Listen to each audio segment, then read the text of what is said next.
FCO, NTD on 212, com check. DPS, go. Inco, go. PUS, go. Surgeon, go. Booster, go. Copy that, we have a go from you guys. This is Talking Sound.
Hello, everybody, and welcome once again to the Talking Sound Podcast, the only podcast on the internet where -10 is a number to be desired. Coming at you live from the throbbing heart of rock and roll that is Austin, Texas. I am your host, Christopher Jordan, and today on the podcast, we're going to get a little nostalgic on it. As y'all probably just heard coming in there was a little bit of the professor bringing us in. The professor, of course, being Neil Peart. The drummer for Rush. That's what today's show is about. We're going to do a little review of the RUSH R40 Tour that is hopping and bopping its way across the country right now. I just had a chance to see it in Houston about a week ago, and it was phenomenal. It was fantastic.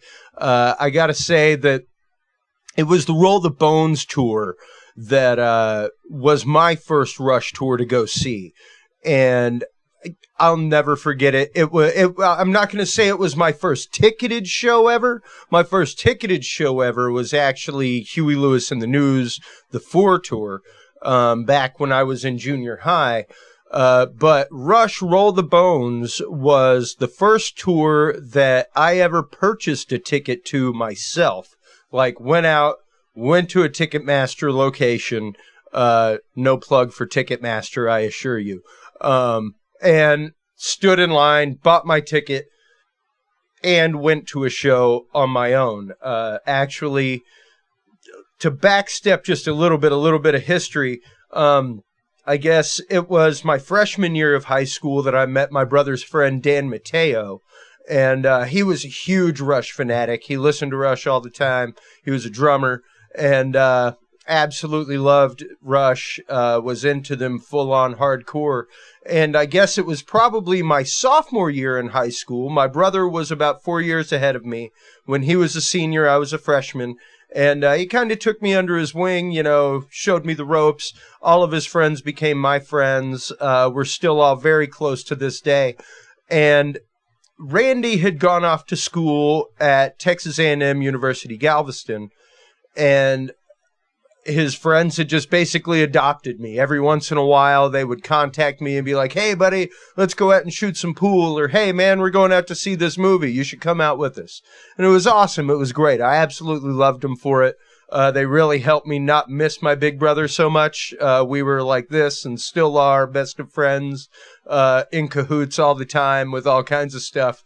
And anyway, they invited me one night. A big thing to do in Houston at the time was to go out to the Museum of Natural Science and check out the rock laser shows. They were huge all around the country in the 90s. I don't know of just about any major city in the country who had a museum or had a planetarium that didn't have rock laser shows going on them at least once a month, something like that.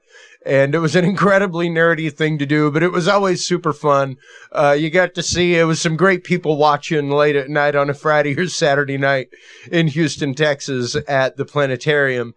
And anyway, they took me to a Rush laser show, and I was hooked, man. I was hooked from that point on. And my brother's girlfriend at the time actually bought me for Christmas my first Rush CD ever, which was Rush Hemispheres. Odd one to be a first album, I know. There are so many people that are into moving pictures, just it was an odd album to get as your first Rush album. It had the hit song The Trees on it, which is always a great one. But for me, the song that did it, the song that was like, oh my sweet baby Jesus, this is amazing, it was Cygnus X1. It was one of their long, huge, epic songs. It's like 18 minutes, 23 seconds long, something like that on the album. And it's immense. It's a tour de force sonically, it goes the whole gamut of Rush stylings and at the same time has this incredible message. And, it's one of them that's in theory, part of a trilogy of songs that go on across albums. But for so many people, it's 2112. 2112 was the big song, the big one that got them into it. And awesome song, amazing. One of my favorite Rush songs. But for me, it was absolutely Cygnus X1. And to hear them play that live at the R40 Tour, to hear them do that, and to hear them not only do that, but to marry the indomitable drum solo by Neil Peart into the middle of it, and then come back was just phenomenal for me. And, like I said, this show and this band holds a special place in my heart. I've spoken before about my immense love for Pink Floyd. The bands that I'm reeling into are the bands that have moved me in my life. And Rush was one of those that it literally made me want to learn to play music. It made me want to learn to play bass and to be able to play music like that and write music like that. It really made me want to aspire to something. And I directly relate bands like Rush, Pink Floyd, Grateful Dead, bands like that I was truly into and loved the sonics of their music. And what they were like live, as real credit to what I do for a living. That is where a lot of my passion came from, a lot of my inspiration, and things that I always wanted to do, I mean, once I started running sound, it was like, hey man, I want to work Rush. I want to run sound for Pink Floyd. And I have had the honor of working with both of those bands in a local aspect, not in any kind of touring aspect or, I did get to be behind the soundboard for Pink Floyd, The Wall, or Roger Waters' The Wall, I should say. That was phenomenal, and being a part of that production and flying all of the video rig for that. And I got to be a part of the Clockwork Angels tour whenever it came through Austin a couple of years ago. And that was a truly special moment in my life. I actually have one of the towels. I was put on stage crew for that show and actually got to break down Neil's drum kit. And it was absolutely amazing and gorgeous and phenomenal. And I have one of the towels that we were given to wipe the kit down with. I kept it.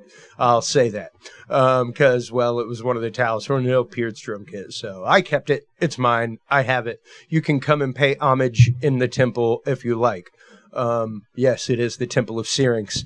However, back to the topic at hand, the tour was absolutely phenomenal. And I have seen every single Rush tour since Roll the Bones, a couple of them twice. I absolutely love them. I spent money on them all through college, their albums, And it's a show that I will consistently spend money on and buy a ticket to no matter the venue, because I know that the consistency with the band themselves is there. It's so hard to go out and catch a band live and hear a band live that actually is representative of the way that they sound on their albums. And Rush does that. They consistently sound the way that they do on their albums. They may put a little twist on something, they may make something a little bit more adventurous. They may down tempo something. They definitely did some interesting stuff with Cygnus X1, as I said, throwing the drum solo into the middle of that. Just phenomenal. And, for me, it's about the tour rig. For a while, Rush had really gone, and the one thing that I really love is they encompass all media. They really do. As someone who runs a lot of live video, who does a lot of video production, I love the fact that they incorporate all forms of media into their show. They actually have movie pieces that take you from song to song, from moment to moment within the show, that kind of help you travel the journey of the show. And it's great. Many of these pieces are made custom for each individual tour. Some of them come remnant from tours previous. Some of them are live footage that they cut together of them playing the songs, from other tours. And it's great. It's phenomenal. It really does give an immersive aspect to the show at hand, and gives the audience a whole nother level of involvement, other than just some static images or something like that going on. And it's great, even whenever they're coming back from set break, things like that, they have movies that play, and, they'll have, my favorite is whenever they have Lil Rush from South Park introduce them at the beginning of the second set. It's great. It's super fun. And the one thing that I love, much like I loved about the Stevie Wonder concert, every time that I go see a Rush concert, it's generational. And this time around, it got to be generational for my family. My brother's friend hooked me on Rush. I hooked my brother on Rush. And he has hence hooked his children on Rush. And, they can spot when a Rush song comes on the radio. They know who it is. They're in their tweeners now. And it's great. They got to go to their first ever live rock and roll show with their dad and their uncle the other day. And it was their dad and their uncle's favorite band. And we all got to geek out together. We all got to sit back and enjoy the show. And it was phenomenal. It really was. And I love the fact that they make their shows so family friendly. And that they encourage that. They absolutely encourage that. And, hats off to you, Rush. You're literally the only band that I've ever worked with in a large capacity that stopped off and shook the locals' hands on the way off stage, telling people thank you. You are humble to all ends. You're absolutely phenomenal with the way that you present yourselves professionally on stage, and it's great. It's fantastic. What I love even more, is the return to the larger format production. For a while, they had gone with kind of a static set. They had set pieces behind them. And that still happens. That still occurs. As a matter of fact, in this show, because it's an R40 and it was a celebration of their years and years of production and live shows and albums, they actually had guys in red jumpsuits like on the Moving Pictures album, and they were constantly moving things on and off stage throughout the entire show. And it was great. It's just something that's always going on that catches you in the background, and you're like, that is cool. It's just little subtleties like that. They've gone back to a larger rig. Their rig that they've flown is larger in size and scope. They've gone back to moving truss. They now have these large circular pieces of truss that are over each individual member of the band, and they move and keyern with the music, and it's great. It provides a whole new visual aspect and really brings back that huge production feel that Rush had for so many years. I wish I could have seen some of their huge, crazy productions back in the day.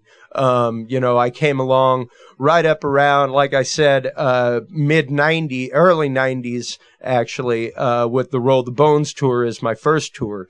So up around that time is when they started scaling back the production and really going video heavy with stuff and really bringing in that kind of integration with the performance. And it's great because it really does show that they change with the times. And it's interesting, even with the sets, even with the 2 sets that they did, 2 hour-and-a-half long sets, it was amazing. They started with the most recent material and moved their way back to the first album, which was part of the encore. And, it was phenomenal to, number one, hear the journey of stylization that is Rush, because they are a highly stylized band. They are often referred to as the nerd band for musicians, like they're a musician's band. They're someone who, most of the time people are like, Rush, I don't really know about them and all that. But you start getting into hardcore musicians, music nerds, engineers, things like that. And we know about Rush. We know all about Rush. We know everything about Rush. And, it's great because they travel the whole gamut. They still are on modern radio stations. They're on classic rock. I've even heard them on oldies stations, depending on where you are and what their definition of oldies is. But, it's amazing. Their story is amazing. They're really a band that came up on their own and conquered the airwaves via happenstance. And took the world by storm, and are a true example of a band that when you stick to what you are, it's interesting if you go back and read some of their storied history and go back and read about the albums like Hemispheres, one of my favorites, right up around the same time, A Farewell to Kings, that were a departure, truly a departure from what was going on musically on the airwaves at the time, and almost sank the band because of their vision and the fact that, they really did have this odd way of putting music and track to tape, and just sticking tried and true to what they are and not going with trends. Just because that's the trend doesn't mean that's the way that we need to go with our sound. And even going and listening to them live, like I said before, they are one of the most representative true bands that I've ever seen, ever. And I will pay any ticket price to see Rush forever and always. And I'm probably half the reason that they will continue to raise ticket prices in the world. Even though that's not Rush's fault, everybody. But remember, it's not Rush who sets the ticket prices. It is the venue, and it is companies like C3 Entertainment, things like that, who manage tours across the country and across the world. The reason why merch is actually so gosh darn expensive at most shows is because that is where the band makes their money. Much like whenever you go to the movies and you're like, geez, man, I just paid $10.50 to get into the movie, and now I got to pay $12 for a bucket of popcorn. Well, that's because the movie theater sees not one red penny off that ticket sale. All of their sales come off of concession. So that's where they pay their employees. That's where they pay their crew. That's where they pay their rent, is off of concession sales. And much like that, whenever you go out and you see, tour shirts. You see things like that are $35, $40, $50 each. Not only is it the quality of materials that you're paying for, but it's also the fact that that is the only money that the band is making off the tour. The tickets go to the venue. The tickets go to tour management. The tickets go to tour production and everything else. The only money that the band makes is typically off of merch sales. So remember that whenever you hit your next Rush show, and support the guys, support what you love. And remember, everybody, keep doing what you love. Life is about passion. And that's what I love about the lyrics of Rush. That's what I love about Rush themselves as a band. They are passionate people. You know, Neil himself has a passion for motorcycles and makes sure that he has a chance to ride just about every day that he's on tour. You know, people wonder why he's the professor and why he's one of the biggest names in drums in the world. The man practices 3 hours a day, whether he's on stage or not. You know, he has a passion for it, and he lives it, and he loves it. And that's what we're meant to do. That's what we're supposed to do. We're supposed to find our passion and follow our passion in life. And whenever you do that, it's really funny how suddenly the boat stops rocking and it just starts going right along with the current, right to where it's supposed to go. And so much of the lyric of Rush and the message of Rush is about follow your heart, follow your own drummer. You know, that true Henry David Thoreau aspect of, you know, everybody marches to the beat of a different drummer, and that's okay. You know, encourage that in people that you meet, encourage that in yourself. Whenever you have a feeling that you need to do something, follow through with that, see where it takes you. You'd be surprised. This podcast itself started off an absolute feeling that I needed to give back. It was time for me to give back and for me to help kind of guide other people into the path of audio engineering and into the path of music and sound and live production. You know, I mean, I didn't even start live production as an audio engineer. I started live production as a scenic builder and lighting person in theater when I was in junior high and high school, doing theater makeup and stuff like that. I actually wanted to be a special effects makeup artist and, you know, do things like that. It was through my love of theater and my involvement in theater that I found audio engineering. I was stuck behind a soundboard one day and I loved it. I found that I truly enjoyed it. And later on, after I started recording music and started finding my way into it, I naturally transitioned, and that's where it took me. So it's about having an open mind, and that's what I love about Rush. They are open-minded enough to change their sound, to try something new. Here, the last album, Clockwork Angels, was not only a concept album where it was a story from beginning to end, an all-encompassing story, which is incredibly hard to do. Kudos to you, Neil, for writing such a piece. I've written pieces like that myself, and it's not easy to carry on a storyline from song to song. And on top of that, it was also the progeneration for a sci-fi series that he wrote at the same time. So it really kind of crossed genres from music to literature. And it's great. It's great. You know, whenever you can let your inspiration truly take you to an uninhibited place. And that's what I feel Rush is about. That's why they're not afraid of an 18-minute long song like Cygnus X1. That's why they're not afraid to write songs about what's going on in society right now. Why they're not afraid to tackle hard issues like racism and class strata, you know, things like that in their music. It's absolutely phenomenal. And I love it. I love it. So on that note, thank you so much, Rush, for the years of inspiration, for those of us who have moved into careers in music, those of us who have moved into careers in engineering, by choosing people like Terry Brown as your engineer for so many years. Terry Brown, where are you? We miss you. We miss you. We want you to come back. And on that note, everybody, please stop on by the website, www.talkingsoundshow.com. There you can find all of the episodes from our fantastic technical episodes that give you all kinds of tips and tricks to articles from major manufacturers like Shure, Mogami, Neve Audio, Rupert Neve Designs.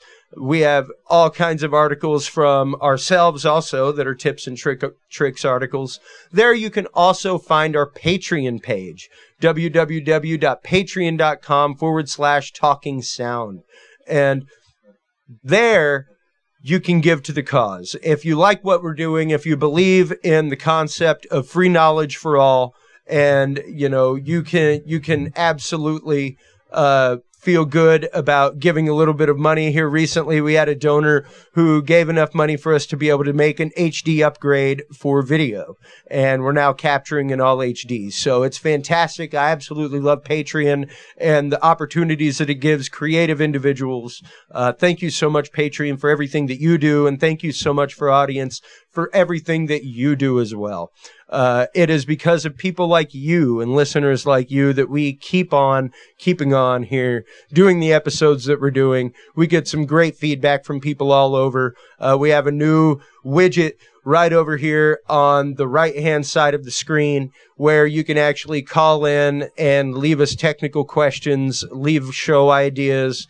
We actually had somebody the other day who asked a question about writing, about how we go about writing. So we're getting ready to do an episode on that, entirely based on writing and what the whole process is.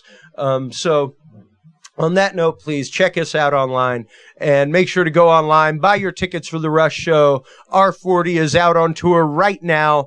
40 years of Rush, a whole compendium show. It's absolutely amazing. And on that note, everybody, we're going to go out on a little bit of Rush. Here's some Closer to the Heart for you.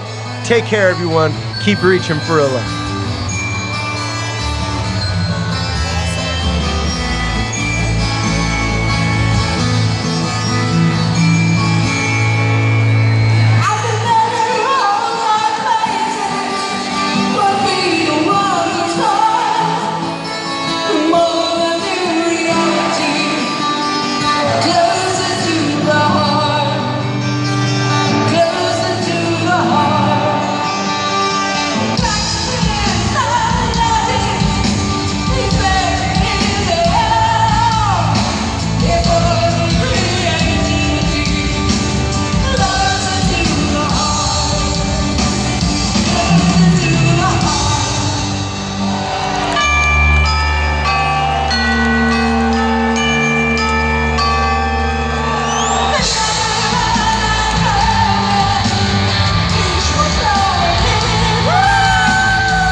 This is Talking Sound.